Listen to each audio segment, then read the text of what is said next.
How many of you are familiar with this little girl and the story of how she killed these two little boys when she was 10 years old, telling her victims that they had sore throats before massaging their necks and then unaliving them? Her name is Mary Bell, and she's Britain's youngest female killer. She was diagnosed with a psychopathic personality disorder prior to her trial. Mary's first murder attempt happened on May 11, 1968, when she and her friend Norma were playing with a 3-year-old boy on top of a 7-foot-tall air raid shelter. The boy was pushed from the roof to the ground, inflicting a severe head laceration. Both girls denied any culpability, claiming they simply found the little boy there bleeding. Then, the day before her 11th birthday, Mary unalived 4-year-old Martin Brown in an upstairs bedroom in an old abandoned house. Brown's body was discovered by 3 children later that afternoon. Aside from specks of blood and foam around his mouth, no signs of violence were visible upon his body. The next day, on Mary's 11th birthday, she and Norma broke into a nursery and vandalized it. They tore up books, upturned desks, and smeared ink and poster paint all over the property before escaping. The next day, staff discovered the vandalism and contacted the police, who discovered 4 separate notes, all claiming to be responsible for Martin Brown's death. One of these notes stated, "I murder so that I may come back." The others are too obscene to repeat here, but you can look them up. Then on the afternoon of July 31st, 1968, a 3-year-old boy named Brian Howe, last seen by his parents in the street outside his house, playing with Mary and Norma. When he did not return home later that afternoon, concerned relatives and neighbors searched the streets without success. At 11 p.m., a search party discovered his body between 2 large concrete blocks. The coroner later concluded that Brian had died of strangulation. Numerous puncture wounds had been inflicted to the boy's legs prior to death. Sections of his hair had been cut from his head, and one of his unmentionable body parts had been partially mutilated. And a poor attempt at carving the initial M onto his stomach had been made. The small amount of force used to unalive the child caused the coroner to conclude that the perpetrator was also a child.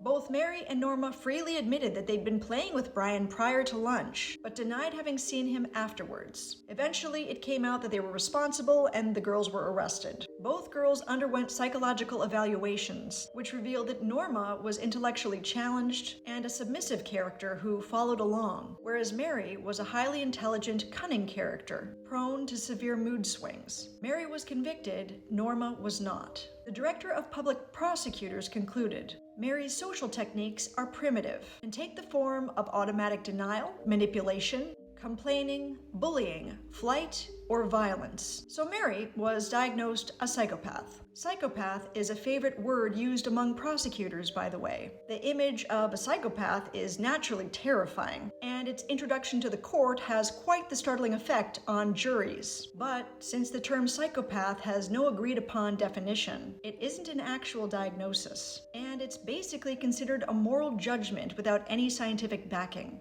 At best, it's a theory. So instead of slapping a label onto Mary Bell akin to the religious term evil, what if we took the time to examine Mary Bell's childhood experiences? Just a reminder, investigating the why behind murder does not condone or excuse these behaviors. Mary Bell was born in northeast England, not far from the Scottish border. Her mother, Betty, was a sex worker who became impregnated when she was 15, and Mary was her second child. The identity of Mary's biological father is unknown. According to her aunt, within minutes of her birth, her mother shouted, "Take the thing away from me," referring to Mary. Mary was an unwanted, abused, and neglected child. As a baby and a toddler, Mary frequently suffered injuries in household accidents while alone with her mother, which led her family to believe that her mother was either deliberately negligent or intentionally trying to harm or unalive her daughter. On one occasion, her mother dropped her from a first-floor window as a baby. On another occasion, she stuffed her daughter with sleeping pills. Betty was a professional dominatrix, and her specialty was to whip her clients. And when Mary got a little older, her mother forced her to perform certain acts on her Johns, after which Mary would vomit. The men were invited to do all sorts of things which are too horrific to repeat, and Mary's mother actively participated in many of these sessions. On various occasions, Betty would whip her daughter or hold her head underwater until she nearly drowned, and Betty would threaten Mary with dire consequences if she ever told anyone what went on inside the house. Mary would have momentary times of relief from these atrocities whenever her mother was in the psychiatric hospital. As a youth, Mary began exhibiting distressful mannerisms, including shaking her head and forming a steely gaze. Whenever she would get the, quote, dead shark-eyed stare, her peers instinctively knew that she would later attack.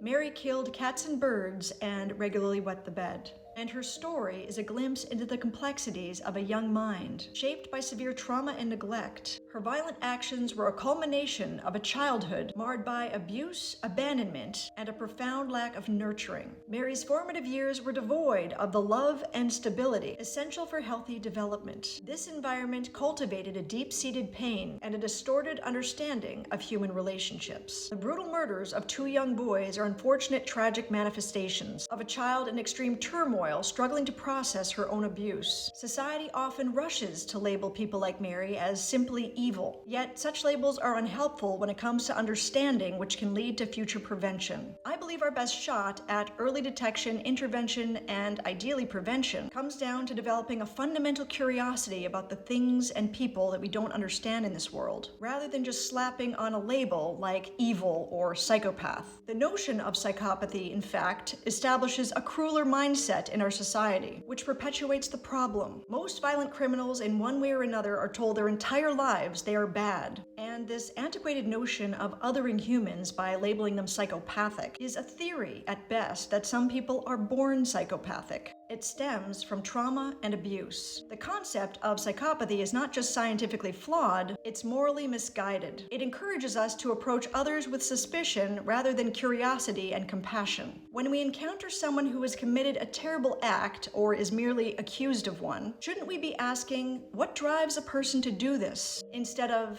is this person really human? And believe it or not, Mary did not remain a sadistic killer. She eventually married and had a daughter of her own in 1984. Her life story is ultimately one of rehabilitation and redemption. In other words, people can heal and people can change. But curious to hear your thoughts. Leave a comment.